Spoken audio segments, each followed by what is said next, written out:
못할 것이나 나는 주를 의지하리이다. 아멘. 하나님 말씀입니다.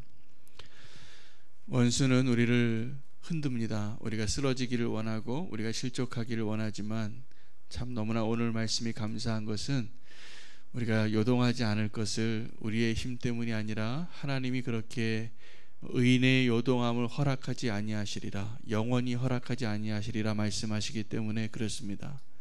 오늘 너무나 복된 말씀은 어제에 이어서 다윗이 그 배신의 계절을 지나고 나를 마음 아프게 하는, 하나님과 함께 그 뜰을 거닐었던 사랑하는 아들, 또 나의 친구가 배반하는 그 아픔 속에서 의인이 영원히 흔들리지 아니하리라라는 믿음으로 굳게 서는 것을 우리에게 말씀하고 있어서 힘이 됩니다. 18절에 보면 다윗의 형편을 이렇게 고백합니다. 나를 대적하는 자 많더니 나를 치는 전쟁에서 그가 내 생명을 구원하사 평안하게 하셨도다. 다윗에게는 항상 대적이 있었습니다. 우리가 이 세상에서 믿음으로 살아가면, 우리가 정말 믿음으로 살면 이 세상에서는 원수가 많은 게 정상입니다. 우리가 세상과 너무나 버타여서 살아서 세상 사람들과 친해지면 원수도 세상도 우리를 대적할 일이 없습니다. 같은 편이니까요. 같이 어울리기 너무나 좋으니까. 그러나 우리가 살아가는 이 세상에서 우리가 정말 믿음으로 살기로 작정하면 우리를 대적하는 사람들을 보게 될 것입니다. 그들의 마음에 또 그들의 눈에는 온전히 하나님의 말씀에 사로잡히고 하나님의 인도하심이 느껴지고 그 사람 안에 하나님 임재하심이 느껴지는 사람을 볼 때 그들을 환영하기보다는 그들에게 돌을 던지고 싶은 마음이 들게 되어 있습니다. 그리고 눈의 가시처럼 여겨질 것입니다. 우리가 이 세상에서 정말 믿음으로 산다면 그러한 고난이 있어야지 정상입니다. 우리가 대적 가운데 살아가는데 시편 110편에도 예수님께서 이 땅 가운데 통치하시는데 원수들 가운데서 통치하신다고 그렇게 표현하세요. 예수님도 그러시고 우리 그리스도인이 이 세상에서 살아가는 것은 원수 가운데 사는 것이 맞습니다. 그런데 이제 우리가 그 원수와 어떻게 싸우고 어떻게 승리하느냐는 하나님의 마음으로 하나님의 목적을 이루는 방향으로 이루어져야 합니다. 우리가 물리적인 싸움을 하는 것이 아니라 그들을 변화시키고 감화시키고 영향력을 끼쳐서 하나님의 나라가 확장되어지는 것을 주님이 원하십니다. 그런데 우리가 이 세상에서 살아갈 때 그 원수들의 숨겨진 칼날은 조심해야 합니다. 오늘 21절에 보면 그렇게 표현하고 있습니다. 그의 입은 우유기름보다 미끄러우나 그의 마음에는 전쟁이요 그의 말은 기름보다 유하나 실상은 뽑힌 칼이로다. 우리가 원수가 많은데 눈에 보이는 원수가 있고 눈에 보이지 않는 원수가 있습니다. 눈에 보이는 원수는 어떠한 존재로 다가오냐 하면 골리앗처럼 다가옵니다. 그래서 우리가 그 눈에 보이는 원수를 보면 두려워요.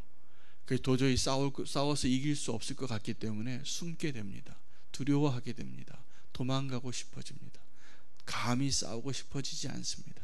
이게 눈에 보이는 원수가 우리에게 대적할 때의 모습입니다.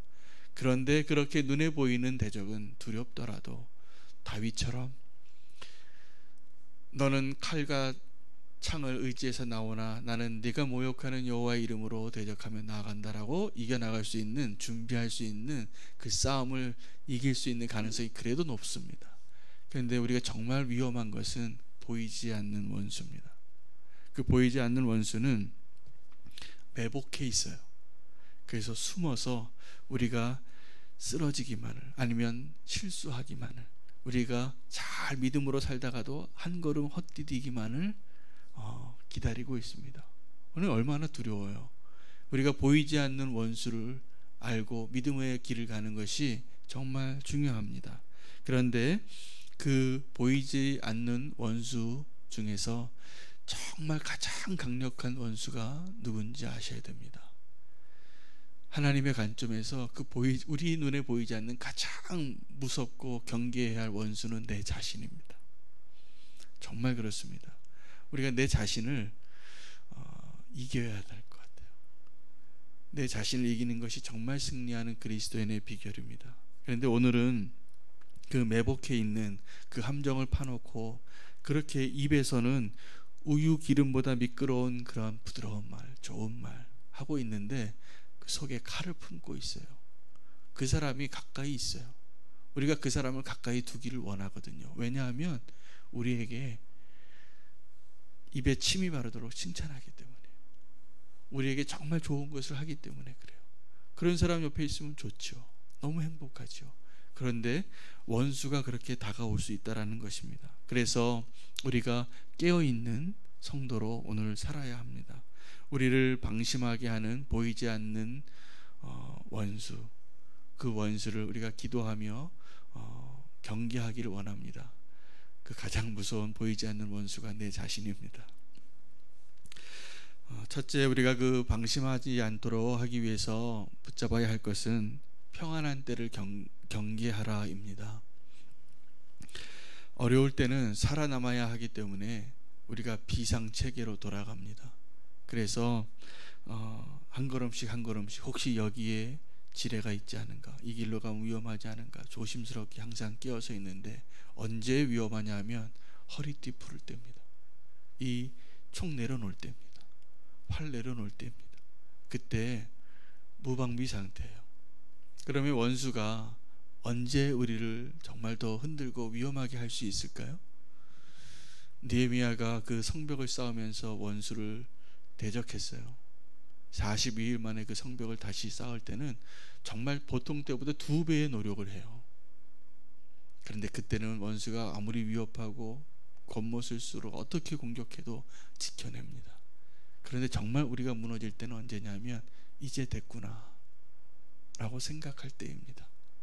저는 우리 새벽교회 와서 많은 성도님들이 그런 말씀을 저에게 하세요. 이제 됐구나 라고 말씀을 하시는 분을 많이 만나요. 그런데 이제 됐구나가 아닙니다. 사실은 지금부터 더 기도하고 이제부터 정말 주님이 더 원하시는 교회를 세워야 할 일이 많이 남아 있습니다. 그 일들을 해야 합니다. 그래서 이제 됐구나 하고 이 군장을 내려놓지 않으시기를 부탁드립니다. 또 하나는 우리에게 들려지는 말이 있고, 우리의 모든 관계 가운데 우유 기름처럼 미끄러지는 말을 하는 사람을 조심하십시오. 우리가 이것을 깨어 있어야 합니다. 사기꾼이 원래 그렇게 와요.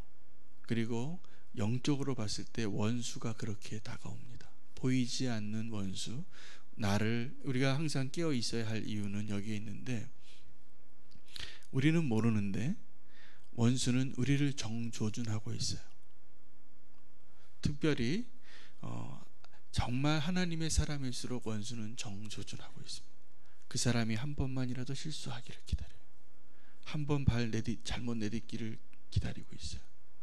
그래서 저는 사실은 부족하기 때문에 기도 부탁을 좀 드리고 싶어요. 이렇게 부족한 사람이 이 강단에 섰거든요. 근데 제가 기도하지 않고는 정말 한 걸음도 나갈 수 없겠더라고요. 그래서 저를 위해서도 좀 기도해 주시고, 만약에 사단이 정조준한다면 누굴 정조준을 할 가능성이 높으냐면 우리 세빛교회도 저예요. 저를 정조준하고 있다라고 저는 알고 있어요. 그래서 저는 요즘 더 그렇게 하나님 앞에 내 자신을 위험한 지경에 놓지 않으려고 투명하게 더 빛 가운데 거하려고 더 노력합니다. 우리 성도님들 꼭 그러셔야 돼요. 내가 그 원수의 정조준 되어 있는 자라는 것. 혹시 이 자리에 여러분이 계시지만 내가 교회에서 중요한 역할을 맡으신 분일수록 그 의식이 있으셔야 돼요. 원수는 전략적으로 누구를 쓰러뜨리면 이 싸움을 이길지를 알아요. 그러면 그 길을 공격하게 되어 있습니다. 그래서 아름다우시군요, 대단하시군요, 훌륭하시군요, 이런 말을 듣는 것을 사실은 즐거워하면 안 됩니다. 두려워해야 합니다. 어떤 지도자든지 그 지도자가 나중에 변질이 되거나 위험에 처해지는 이유가 있습니다. 자기 곁에 자기가 듣고 싶은 이야기를 하는 사람을 두더라고요. 이게 위험한 겁니다. 우리 최순실 게이트가 왜 일어났냐면 그래서 일어난 거예요. 듣고 싶은 이야기만 듣고 싶어지고 나에게 좋은 말 하는 이야기를 듣고 싶은 사람만 두면 국정원도 내용을 바꿉니다. 그래서 위험에 처해지게 돼 있어요. 우리는 영적으로 깨어서 하나님의 음성이 들려지는 것이 축복입니다. 근데 하나님의 음성은 어떠냐 하면 사실은 내 본성을 거스러요. 근데 왜 하나님 내 본성을 거스르게 말씀하시냐 하면 보이지 않는 가장 무서운 대적이 내 자신인 걸 하나님이 아세요. 그리고 하나님께서 우리가 그것을 이길 수 있도록 도와주시고 말씀하시는 겁니다. 꼭 그 길 가운데 서시기를 바랍니다. 나를 칭찬하고 나의 장점을 인정해주고 나에게 박수치는 사람들 가운데 있는 것은 행복해요. 저는 사실은 요즘 행복해요. 그런데 두려워요. 행복하면서 두려워요. 그래서 그 안에서 하나님이 정말 주시는 마음, 그 음성을 들으려고 애써요. 그리고 듣고 더 한 번 더 생각하고 기도하게 됩니다. 이 아히도벨과 압살롬이 어제에 이어서 같은 시편 55편인데 다윗에게 그 거사를 준비하는 4년 동안 압살롬이 다윗에게 백성에게 어떠한 말을 했는지를 기억해야 합니다. 그 우유 기름 같은 말을 했어요. 입에서는. 그러나 압살롬은 4년 동안 날카로운 칼을 준비했습니다. 마지막에 이 아버지를 찌를 날을. 그리고 그 날을 이루어요. 그리고 그렇게 섰지만 놀라운 것은 하나님께서 의인을 흔들리지 않게 하신다는 사실입니다. 오늘 그 다윗이 그러한 상황 가운데 원수에 매복되어져 있는, 그리고 보이지 않는 그 원수의 그 우유 기름 흐르는 그 말 가운데에서 자기를 어떻게 지켰냐 하면 저녁과 아침과 정오에 근심하며 탄식하며 기도하였다는 것입니다. 16절에 보면 나는 하나님께 부르짖으리니 여호와께서 나를 구원하시리로다. 저녁과 아침과 정오에 내가 근심하여 탄식하리니 여호와께서 내 소리를 들으시리로다. 제가 며칠 동안 계속 이 이야기를 드리는데 기도의 자리를 떠나지 마세요. 기도의 자리, 꼭 이 자리에 오지 않으시더라도 내 삶에 지성소가 있어야 됩니다. 기도의 자리가 있어야 되고요. 가능하면 새벽 기도나 예배에 꼭 나오셔서 기도하기를 원합니다. 이제 잘 나오시던 분이 기도의 자리를 비우면 걱정이 돼요. 그리고 기도의 자리를 계속 안 나오시는 걸 보면 마음에 제가 기도가 돼요. 저분이 저러다 위험해지면 어떠나 이런 마음이 들고, 혹시 아프신 건 아닌가 이런 생각이 들고, 아니면 더 기도해야 될 제목이 있지는 않은가 이런 생각이 드는 겁니다. 기도의 자리가 우리에게는 생명줄과 같이 여겨져야 할 것 같아요. 방심하면 안 됩니다. 영적으로 더 깨어있기 위해서 기도의 자리가 필요합니다. 다윗은 곤란한 처지에 살았습니다. 평생 다윗의 인생을 보면 왕이 되기 전이나 왕이 되고 나서나 평탄한 날이 별로 없었어요. 정말 환난과 그가 정말 하나님만을 붙잡을 수밖에 없는 그런 상황, 현실 가운데 하나님이 놓으셨더라고요. 그런데 다윗은 그 평생을 그 고난과 원수들과 대적 앞에서 끝까지 하나님을 붙들고 그 갈망 때문에 살고 그 영광을 누립니다. 그래서 제가 보기에 인생 가운데 다윗같이 복받은 인생이 어디 있나 싶어요. 하나님께서 그 다윗을 그렇게 축복하시잖아요. 우리 모두가 그런 다윗과 같은 인생 살기를 원합니다. 우리의 현실은 치열하고 원수가, 보이는 원수, 보이지 않는 원수가 우리를 계속 앞에 있지만, 내 대적이 많지만, 나를 표적으로 삼고 있지만 흔들리지 않을 것을 믿었던 겁니다. 의인은 흔들리지 않을 것을 꼭 믿으시기 바랍니다. 원수가 우리를 흔들지라도 하나님 때문에 우리가 흔들리지 않습니다. 아멘. 하나님 때문에, 우리에게 그 하나님이 계시기 때문에, 그래서 우리에게 다윗이 오늘 시편 가운데 세 가지를 요구하고 있는데, 첫째는 하나님께 부르짖는 겁니다. 두 번째는 나의 짐을 하나님께 맡기라 해요.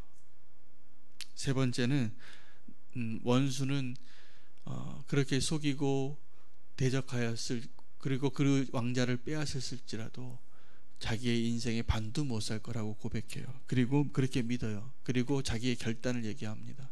그러나 나는 주를 의지하리라. 하나님을 의지하며 믿음의 승리를 누리실 수 있기를 원합니다. 오늘의 말씀은 의인은 흔들리지 않는다입니다. 왜냐하면 하나님이 영원히 의인이 흔들린 것을 허락하지 아니하실 것이기 때문에 그렇습니다. 그 하나님을 우리가 오늘 붙잡는 시간 되기를 원합니다. 의인은 흔들리지 않습니다. 우리 함께 기도할 첫 번째 기도 제목은 원수의 칼날을, 숨겨진 칼날을 피하게 하소서입니다. 보이는 원수가 있고 보이지 않는 원수가 있는데 오늘 우리가 먼저 기도할 것은 보이지 않는 원수를 대적하는 기도로, 깨어있는 기도로 하나님께 나아가기를 원합니다. 주의 이름 부르고 나아가겠습니다. 주여, 하나님, 오늘 우리의 원수의 숨겨진 칼날을 우리가 깨어서 기도하며 주님 앞에 의지하며 나가기를 원합니다. 하나님, 우유기름 같은 말을 내 앞에 할지라도 하나님, 내가 더 깨어서 기도할 것은 하나님, 그것을 내가 기뻐하는 자로 머물러 있는 것이 아니라 더 깨어서 하나님을 의지하는 자로 나아가기를 원합니다. 원수가 매복하여서 나를 쓰러뜨리려고 합니다. 하나님, 나를 쓰러뜨리려고 하는 가장 보이지 않는 원수는 내 자신임을 주님 앞에 고백합니다. 하나님, 내 자아를 십자가에 못 박게 하여 주시옵소서. 그리고 오직 주님이 내 안에 사셔서 십자가의 그 통과를 통하여서 하나님, 정말 주님이 기뻐하시는 놀라운 승리를 누리기를 원합니다. 원수가 많습니다. 하나님, 나를 쓰러뜨리려고 합니다. 그러나 의인은 영원히 흔들리지 아니하고 영원히 하나님 앞에 설 것을 믿습니다. 마지막에 결국 그 하나님의 견고한 땅에 설 자는 의인이라고 믿습니다. 하나님, 끝까지 그 믿음의 싸움을 감당할 수 있게 도와주시옵소서. 하나님, 흔들리지 않게 해주시옵소서. 하나님, 우리에게 대적이 많은 것을 인하여 주님 앞에 갈망하며 주님께 부르짖기를 원합니다. 원수가 숨겨진 칼날을 품고 내 앞에서 우유기름 같은 말을 할지라도 하나님, 내가 더 깨어서 하나님 앞에 그렇게 서기를 원합니다. 주님을 더 의지하며 서겠습니다. 주님, 나를 도와주시옵소서. 숨겨진 칼날을 드러내게 하시고 분별하게 하시고 안전한 지대에 서게 해주시옵소서. 보이지 않는 원수 가운데 하나님, 내 자아를 처리해 주시옵소서. 주님, 십자가에 못 박게 하여 주시옵소서. 그리고 오직 예수 그리스도로 승리하기를 원합니다. 내가 죽어야 주님이 드러나실 수 있음을 믿습니다. 하나님, 보이지 않는 칼날을 피하게 하시고 믿음의 사람으로 서게 해 주시옵소서. 예수님의 이름으로 기도합니다. 아멘. 우리 한 번 더 기도하겠습니다. 우리는 다른 것을 의지하고 싶을 때가 많습니다. 하지만 오직 주님만을 의지하겠습니다. 이 기도 제목 가지고 주의 이름 부르고 기도하겠습니다. 주여, 하나님, 내가 의지할 것은 오직 예수 그리스도입니다. 주님만을 의지하기를 원합니다. 주님밖에 의지할 것이 없습니다. 주님, 정말 사람을 의지하지 않고 내 경험을 의지하지 않고 내 소유를 의지하지 않고 내 능력을 의지하지 않겠습니다. 내 경험을 의지하지 않겠습니다. 오직 주님을 의지하며 나아갈 때 내가 더듬으며 갈지라도 하나님, 주님께서 인도해 주시는 그 길 위로 서게 해 주시옵시고 하나님께서 원하시는 모습으로 나아가길 원합니다. 하나님, 두렵고 떨리는 마음으로 한 걸음씩 되겠습니다. 하나님, 오직 주님만을 의지하겠습니다. 주님이 나의 인도자 되어 주시옵시고 나의 하나님 되어 주시옵시고 나의 아버지 되어 주시옵시고 나의 왕이 되어 주시옵소서. 하나님, 주님께 피하겠습니다. 주님을 의지하겠습니다. 주님을 신뢰하겠습니다. 주님 오늘도 살아계십니다. 주님, 나와 함께 하심을 믿습니다. 주님, 나의 힘이 되어 주시옵시고 나의 산성이 되어 주시옵소서. 하나님, 주님, 다른 것을 의지하며 살았던 지난 날을 회개하며 오직 주님만을 의지하며 살기로 다시 한번 결단하겠습니다. 주님의 말씀을 의지하고 하나님의 약속을 의지하고 하나님의 선하심을 의지하며 살겠습니다. 주님, 우리를 도와주시고 주님께 부르짖사오니 우리를 건져주시옵소서. 주님, 원수의 손에서 우리를 건져주시옵소서. 주님의 은혜로 살기를 원합니다. 주님을 의지하겠습니다. 주님, 나를 도와주시옵소서. 예수님의 이름으로 기도합니다. 아멘. 말씀 붙잡으시고 개인 기도하시겠습니다.